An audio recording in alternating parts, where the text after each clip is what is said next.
محمد نوید کا سفر صرف امتحانوں کی کہانی نہیں تھا، یہ دل کے درد، صبر، آنسوؤں اور یقین کی کہانی تھی۔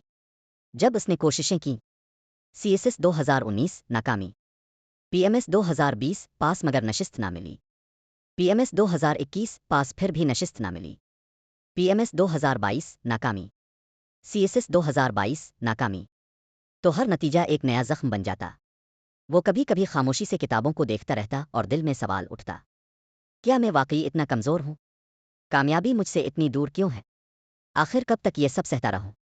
وہ راتیں جب وہ چاپکی سے روتا، وہ دن جب اس کا اعتماد ٹوٹ جاتا، وہ لمحے جب امید بجھتی ہوئی لگتی، لیکن انہی اندھیروں میں اس کے دل کے اندر ایک چھوٹی سی روشنی باقی رہتی تھی۔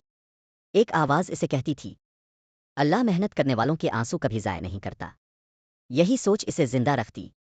اسی نے اسے یہ سچ سمجھایا کہ لوگ سمجھتے ہیں کہ ناکامی کا مطلب رک جانا ہے، لیکن اصل میں ناکامی کہتی ہے اپنی غلطیاں ٹھیک کرو اور دوبارہ اٹھو۔ نوید نے بھی یہی کیا۔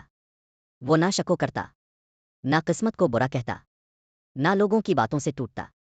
اس نے صرف ایک چیز پر نظر رکھی، اپنی کمزوریاں، اور پھر اس نے خود کو بدلنا شروع کیا۔ اس نے پڑھنے کا طریقہ بدلا، لکھنے کا انداز بہتر کیا، امتحان کو سمجھنے کا نیا طریقہ اپنایا، اور خود کو اندر سے مضبوط بنایا۔ ہر آنسو نے اسے طاقت دی، ہر مایوسی نے اسے سمجھدار بنایا، ہر ناکامی نے اس میں نیا حوصلہ پیدا کیا۔ اور پھر CSS 2024 آیا۔ سالوں کی ٹھوکروں، دعاؤں، صبر اور دکھوں کے بعد بالآخر اس کا انتظار ختم ہوا۔